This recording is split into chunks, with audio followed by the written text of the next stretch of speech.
Hi everybody, I'm Howie and I'm doing the Howie's NP blog, and this is my best friend, Dr. Desiré Whitmore. We've been friends since high school, and she got her master's at University of California in Irvine in chemical and material physics. And then she got her doctorates and she worked as a postdoc over at UC Berkeley. So she's very smart and very intelligent. If there's anybody that knows how to apply for a scholarship or a grant, it's her. So I'm asking her some questions because I need to apply for a scholarship as well for grad school to be an NP. Because I mean, how can you go to grad school without any kind of assistance? You can't just be on financial aid, right? Yeah, I mean, well, it depends on the program you're in. Some programs pay for you to go to grad school, which is lovely, right? But yours doesn't. No, so which is why so we're you need here to get some funding. So I have some quick questions about applying for a scholarship. For example, what is your process when you're gonna when you answer questions, especially the ones that are kind of vague? How do you fill it out in a scholarship application? How do you start? So in the beginning, when I first started applying for fellowships, when I was in graduate school, I was really bad at public speaking, and I was really bad at typing. So both of those things combined made me, a crappy applicant. So what I would do is I would record myself answering the questions. I would write down the questions that I thought, I would write all of them down. And I would just have a conversation with myself on my computer. Just reading the question out loud and then talking, rambling to myself, answering the question one by one. So you were talking to the camera as if the camera was the interviewer? Yes. Okay. So the camera was the interviewer and I was the interviewee. I'd been on interviews before, so it made sense to do it that way for me. And then I have it all on record, and I can go back and I can rewatch it, and I can type everything very slowly from the video. Because you're a crappy typer. I'm a horrible typer. I would transcribe it. Back then? Back then. I'm great now. I'm excellent. I'm a curriculum developer. I can type like crazy. Anybody can get better at anything. Absolutely. I've taught myself so much stuff. Which is what the point of grad school is. You need to teach yourself, right? Yeah. At this point in time. Yeah. That's what I would tell people, like when I would recruit. I would tell people going to grad school, like getting a Ph.D. is really learning how to teach yourself. That's what you learn. You're becoming MacGyver. So if you want to learn anything in the world, you can learn it. If I want to learn nursing, I'm confident that I could go out and learn it. For some of the people that don't know who MacGyver is, it's this guy that just was able to make anything out of whatever little stuff. He was a very resourceful guy. And he was a Ph.D. in physics, by the way. Oh, I didn't know that. Yeah. I just remember he would break doors open with ice. Dude, he could do that. He could like turn a cigarette into like a bomb. Like he's awesome. Can you do that? No. But I can learn how. I can teach myself how to do it. Well, let's stay with this first. Okay, so how do you make your scholarship essay not a reiteration of your resume? So the point is not, how did I say it? The point is not to not reiterate your essay, your resume. The point is to expand on your resume. So your resume exists as just a quick, like, bullet point, this is who Howie is. But then your essay answers are there to actually explain what your resume means. It's like deciphering it for people. So you don't want to just write down exactly what's in your resume, but you want to say, hey, I was in the military, as you saw in my resume. But while I was in the military, I did some amazing things. And those things aren't in your resume. All you put in your resume is that you joined the military and you were there from this year to that year. Just facts. Exactly. But then you can have this beautiful paragraph that explains what you learned from being in the military and how what you learned applies to what they're trying to give you money for. Okay. And you mentioned that so you have to answer every single question that they ask. Absolutely. But you don't just answer question and answer exactly at the same order. How do you decipher how you make your essay flow? So, like I said before, I would answer all the questions together in one. And so my process, when I'm brainstorming. And so my first draft could be 10 pages long. Who knows? It's all nonsense. So then my first step is to reorder it in such a way that it makes sense to me, right? So it should flow. And the flow doesn't necessarily have to follow the order of the questions that they ask, but it should follow like the importance of the questions they ask. So like if you deem one of these questions more important than the others, that one should be the first thing you address. And so for me, it's often actually chronological because my life went in a certain order. And so I will answer the questions chronologically. Mm-hmm. Or, for instance, the last job I applied to, I answered it based on, like the order of it was directly the order of the, you know, they have required mm-hmm. skills, and then there are desired skills for job. And so the way I wrote my essay was, okay, these are my required skills, and I wrote those all in one paragraph, like bam, bam, bam. And then the desired skills took up the rest of the whole entire application. Also, so you would like another page. Meet the word requirements. It mm-hmm. wouldn't be too small, but it wouldn't take up too much space. Exactly. Yeah, so then once you have your order correct, then you go through and you start whittling. Mm-hmm. So I'll start, I already said this somewhere else, cross it out. But you don't just cross stuff out. It's like I say it this way in this paragraph and I say it this way in this paragraph. How can I combine these so that I'm hitting both points in one sentence or in one paragraph? It wouldn't be redundant, but you'd still be answering the question and you're not just dryly answering it. You're actually saying that you've had certain experience and this is a passion that got you to where you're going. Exactly. Stuff that you wouldn't necessarily read in a resume. Yes. Because it's not dry. The scholarship is what's filling it out, and it kind of gives you the motivation of how you got to where you needed to be, mm-hmm. and how you can contribute to what they're looking for. So exactly. When you said the desired versus what was the other one? Required. Required versus the desired. Required is what gets your foot in the door, mm-hmm. and the desired is what you think that you'll bring in. Exactly. Okay. Yeah. And that's why you stand out from the other applicants. Absolutely, yeah. You have to have the required skills, obviously. Because otherwise they wouldn't look at your They won't even look at it. They'll be like, no, sorry.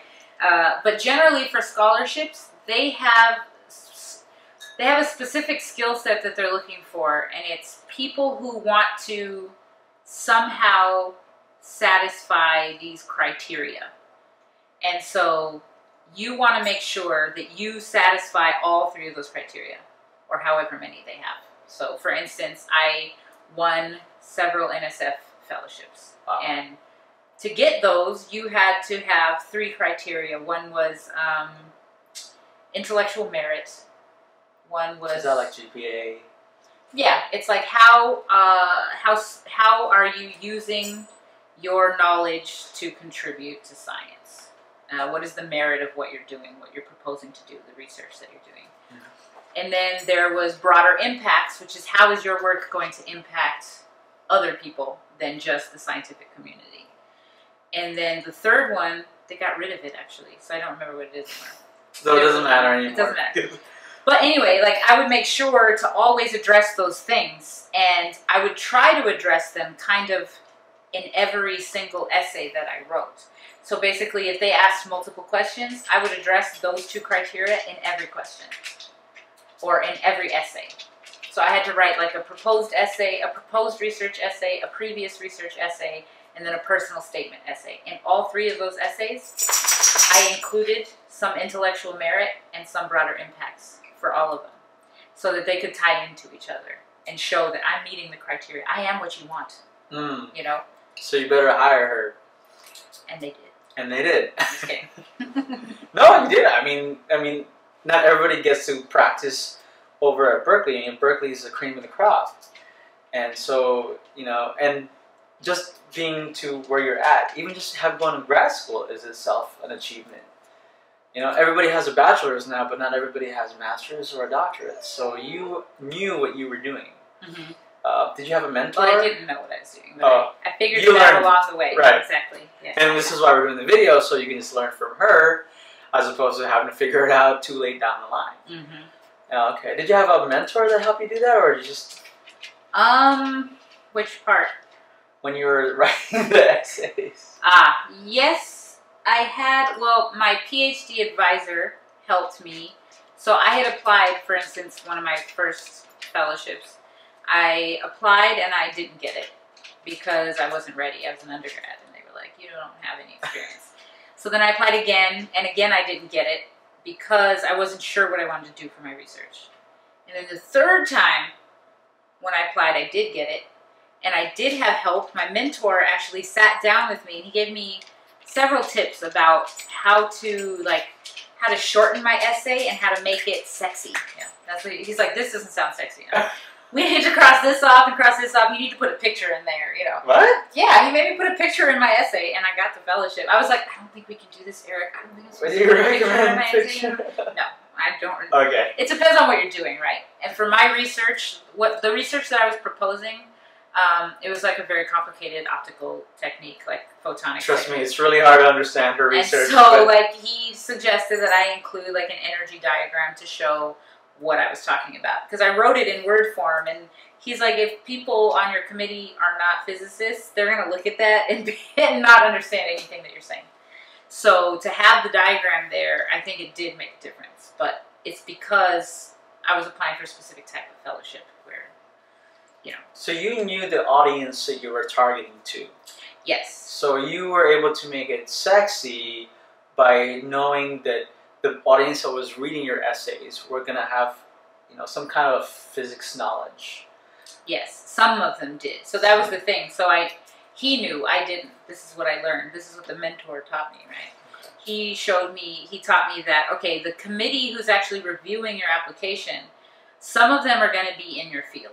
So they know exactly what you're doing. And some of them, because you're in chemical physics, right? Some of them are going to be chemists, some of them are going to be physicists. But that doesn't mean that they know what you're talking about. So you might have like an organic chemist actually reviewing your application. They have no idea what you're talking about. By the way, her degree is in chemical and material physics. Yes. Oh, yeah. Not medicine, but this is why we're talking this. Yeah. And so because of that, you have like a broad range. And so when you're writing, you have to be careful to be scientific, but not be so too deep into your specific science. You don't want to be too esoteric. You don't want to just block out everybody else. Like, you need a broad audience to understand it. And so that's what I learned from him. So can you give not like much else, by the way. No, I'm kidding. But it was important. It was important.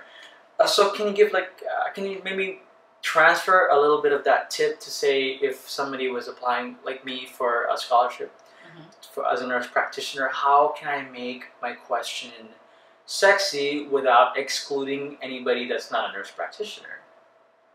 You know, because apparently this is like a government scholarship, and I'm assuming more than half of the people that will read this essay will have some kind of medical knowledge, but there might be an administrator that doesn't have medical knowledge. Right. How could I make it sexy after I've already prioritized the answer and answered every question? How do I make it snap? I think the way to do that, to not isolate people from your essay, is to make sure that you actually define all of the terms that you're using. Oh, okay. So don't just put abbreviations. Exactly. Do not do that. So like here, LGBTQI, people don't know what the hell that is. You need to explain what that means, right? Like, I mean, some people know what it is, but for instance, 3 years ago, I didn't know what the Q was. I actually have no idea what the I is. I'm not even gonna lie. So, you gotta remember that. So stuff like that, right? You don't want to just pop acronyms in. Right. The first time you use something, you want to, spell out the entire thing and then use the acronym in parentheses. And then from then on, you can use the acronym. That's a great point, because people can look it up on their own, but when they've got hundreds of essays to read, I sit on a ton of committees, and I'm not looking up anything. You're not, yeah. I'm not wasting my time. If your essay doesn't just automatically pop to me because I just read 10 of them that did, I'm just going to ignore it. Like, I don't care. I'll give you feedback, and my feedback is going to say you need to be more broad. And I'm not going to give you any money. That's how it works. That's how it works. That's your time is important. Yeah, because the people who are doing this, like, it's volunteer work. So when I'm reviewing, and I'm a reviewer on a committee, it's like, nobody's paying me to do this. Oh. I have a real job. I'm doing this in the middle of the night before I go to bed because I know that I have to. When you're already tired. I'm already exhausted. I've been working all day, all week maybe even. And then I just remembered, oh shit, the deadline for these reviews is today. Like, I need to do this by midnight. And I will sit there and I will do them all by midnight because I have to. But it's really volunteer work, so you have to keep that in mind. Like, your reviewers are not necessarily people who are like, I want to find the perfect nurse, and I'm just going to go through these very carefully. And no, that's why it needs to be, you know, snappy, because they're going to read 35 of these in an hour. Wow. And you need to be able to make yours stand out from the other 35. So if you just happen to be the 35th person in an essay of 35, and you have nothing but acronyms in there, and it's already 2 a.m. and you're exhausted, I'm not even going to read it. That's too bad for you. Yeah, you're screwed. Nobody's going to read it. So that's my recommendation. It's better that we know now than, than saying, well, everybody thinks that they're special, and that you are, but you have to be able to put that in paper. Yeah. And then also you should put your strong points up front, right? So you should start strong and you should end strong. So your very first paragraph should just be like, oh, I'm amazing, you know. But not say I'm amazing, right? No, not say I'm amazing, but basically like... I know you don't use quotes anymore, like a story maybe? No. Quotes are boring, like, right? whatever the first, let's say, what's the question? What is the question that's being answered, right? The big question. The big question is, why are you more important than everybody else who's applying for this fellowship, right? Okay. And for you, it's a nursing practitioner fellowship. So your first paragraph should be, I want to be a nurse practitioner because X, Y, and Z. Okay, it's like your thesis statement, right? Like when you're writing a 5-paragraph essay in 12th grade or 11th grade or whatever. Your main idea, your hypothesis. Yeah, exactly. You need that up front, and it has to be strong. And then after that, you explain why by answering all of the questions that they ask. And then you end it with another strong paragraph. Like, clearly, I'm qualified for this. If you didn't see that in these last 3 paragraphs, then something's wrong with you. Like, that's what your last paragraph should say. Right? That's how it should... So the person should be reading it. Exactly. Then you're clearly not going to write those exact words. Do you have any specific essays that have that you remember from back in the day that still kind of pop out at you, or you just read so many essays? You mean that I've written? That you've screened. Oh, that I've read. Oh, yes. So once I was reviewing, I'm part of this organization, the Society for the Advancement of Chicanos and Native Americans in Science. And I review their scholarship, like travel scholarship applications every year. And one of them was this kid in Puerto Rico. And he wanted to come to the conference that was happening in Washington, D.C., which was last year. And he, had to explain why he should get to come from Puerto Rico to Washington. Yeah, it was just last year, 2015. And his application was so good.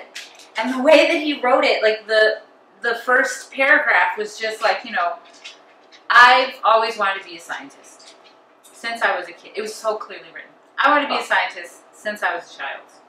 That doesn't sound pretentious, but it does sound direct. It's direct, yes. I wanted to be a scientist since I was a child. I was always interested in, biophysics or something. Like, I was always interested in this certain type of science. And when I finally got the chance to go to college, because my family is not rich, whatever he said. But he's like, I finally got the chance to go to college, and I realized that I can do something about my passion, and I can do research and learn research. And so now I have the opportunity to present my research in the capital of the United States of America. And, he's from Puerto Rico, which is part of the America. And so he was so, it was so passionate the way that it was written. It made me excited for this kid. I was like, oh my God, he needs to go. And it was just because it was written. It could have all been crap. He might not have meant a single word of it, but he convinced me. But on paper? On paper, it convinced me just from the very first paragraph. I want to be a scientist since I was a little kid. And he wasn't begging you. He was just saying, look, this is why it's important to me. Yes. And because his excitement transferred on paper, you still remember it even a year later. Yes. And I will point out that all reviewers have a, what is it called? Not a template, a rubric. Oh. Right? So we have a rubric. There are points that you need to hit in your essays. Oh, so you can be fair and standardized when you're reviewing. Exactly, yeah. That's why they ask you all these questions. And that's why it's important to answer every single one. question. So when you're tired at 3 a.m. and you're at the 35th essay and you just want to go to bed, you can just check off. Did they answer this? Yes. Did they answer this? Yes. Did they answer this? Yes. At least you still have a chance. Yeah. You give them a score of like 0 to 4. How well did they answer the question? Did they show that they really need this? Did they show that they kind of want it? You know, so like how passionate are you about it? And I mean, it depends on the fellowship, of course, but that's how it goes. So you need to hit all these points. What I recommend to people when I give a lot of talks about this actually in grad school, and I recommend you go to the website and you read the entire website before you even start writing your essay. You need to learn everything about the fellowship, like what is the mission of like what are the goals of the fellowship in the first place, because you want them to believe that you embody those goals and you are going to carry out their mission. And so while you're writing, you want to be in that mindset, like I'm doing this because this is what they really want. And it helps. It works. I've gotten several fellowships to prove that it works. Just by looking at their website and more. Yeah, just by following all of the directions. Like, if you can't follow the directions, then you don't deserve the fellowship. Right. That's only fair. Yeah. So it's really easy to do that. And if you do that, you're at least going to get into you're going to get past the first round. So that's my suggestion. So let's recap. So when you're going to write an essay, stop me if I'm wrong, but make sure that you answer all the questions. If you have a hard time starting off, don't be afraid to brainstorm, and then you can just whittle it down. But when you whittle it down, make sure that you have your first priority answer to the question that you think is the most important, and then you fill it out with the rest. So you make sure that everything is covered, but your most important topic and your most important answer is at the top.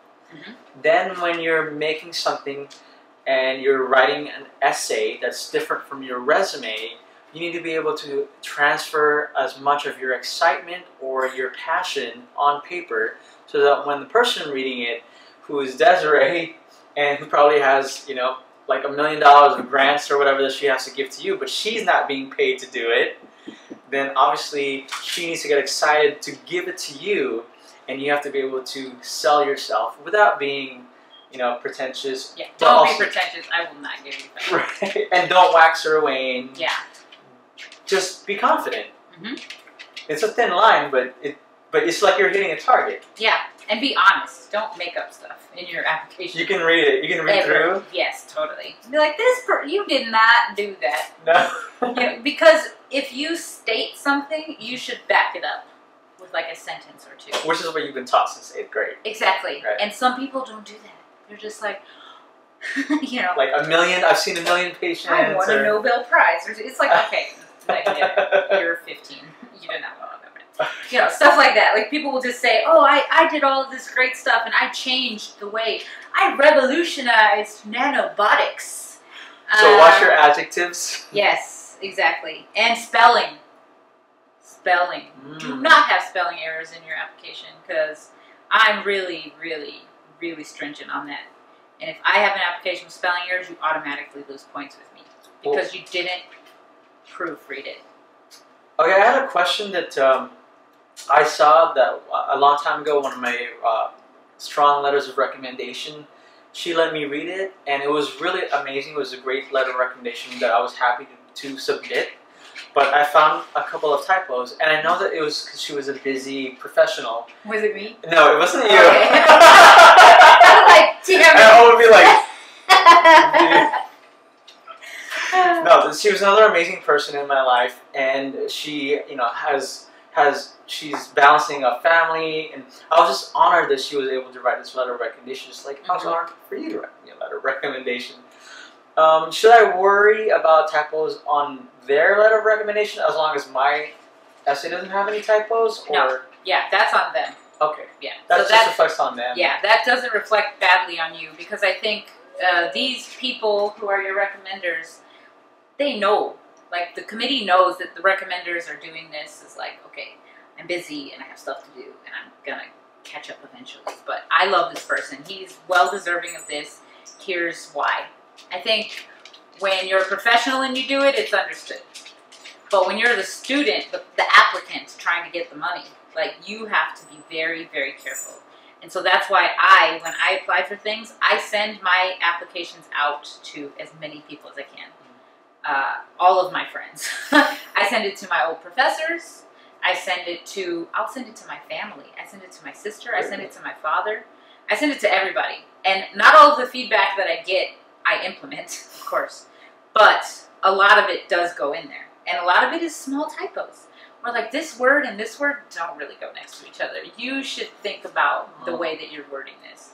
So stuff like that makes a big difference. I even got help. I'm not lying. I swear to God. My sister Sharon, when I was applying for my faculty positions, she helped me with one of my essays. Like I was writing it in the car on the way, we were driving on a road trip. And I was like, I don't know what to do with this stupid essay and I can't figure out how to do this. And she just like, I was reading it out loud to her, and then she was like, what if you changed it to this? And she was like 11 at the time.